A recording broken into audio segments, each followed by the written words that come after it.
మరణం మనందరినీ ఒకరితో ఒకరికి సంబంధం లేకుండా వేరు చేయొచ్చు. ఇది ప్రతి ఒక్కరి జీవితంలో జరిగేదే.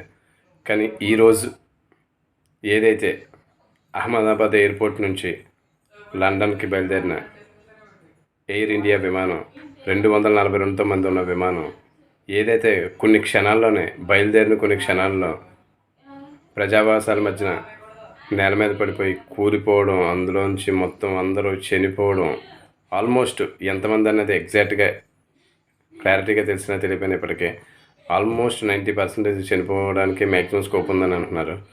ఇదంతా జరగడం మాత్రం చాలా చాలా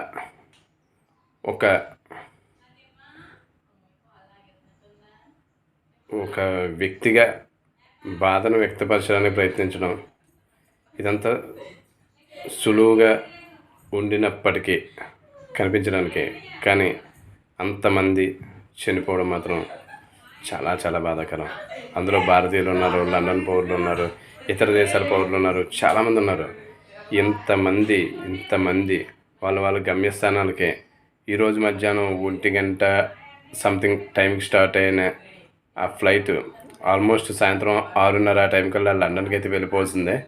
కానీ ఎవ్వరూ ఊహించిన విధంగా ఆ ఫ్లైట్ అలాగా ఆ ప్రజావాసాల మధ్యలో కూలిపోవడం, ఫ్లైట్లో ఉన్న వాళ్ళు మరణించడం, ఆ ఫ్లైట్ పడ్డ ఏరియాలో అక్కడ ఎంతమందికి ఏ విధమైన ప్రాణ నష్టం జరిగిందన్నది ఇప్పటికి ఇంకా కంప్లీట్గా తెలియదు. ఇదంతా జరగడం మాత్రం చాలా చాలా చాలా శోచనీయం. దీనికి తీవ్ర దిగ్భ్రాంతి వ్యక్తం చేయడం, వాళ్ళ ఆత్మశాంతి కలగాలని మనస్ఫూర్తిగా కోరుకోవడం, వాళ్ళతో సంబంధం ఉన్న కుటుంబాలు, వాళ్ళ తల్లిదండ్రులు, వాళ్ళ పిల్లలు, వాళ్ళ బంధువులు ప్రతి ఒక్కరు ధైర్యంగా ఉండాలని మనస్ఫూర్తిగా ఆ భగవంతుని ప్రార్థించడం, ఇదే ప్రస్తుతానికి మనం చేయగలిగేది. ఇది మాత్రమే కాకుండా అసలు సాంకేతికంగా ఏ విధమైన కారణాల వల్ల ఎలా జరిగింది అన్న విషయంలో ఆల్రెడీ గవర్నమెంట్ అయితే తన యొక్క ఏదైతే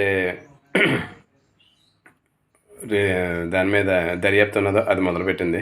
దీనికి కారణాలు సాంకేతిక లోపాలైనా లేదని ఇతర విషయాలు ఏమైనా ఉన్నాయా అన్న కారణాలన్నీ కూడా అతి వేగంగా అయితే తెలియడానికి అత్యంత వేగంగా ముందుకెళ్తున్నారు. అదంతా పర్ఫెక్ట్గా జరిగే సరైన కారణం కూడా తెలియాలని నేను మనస్ఫూర్తిగా కోరుకుంటున్నాను.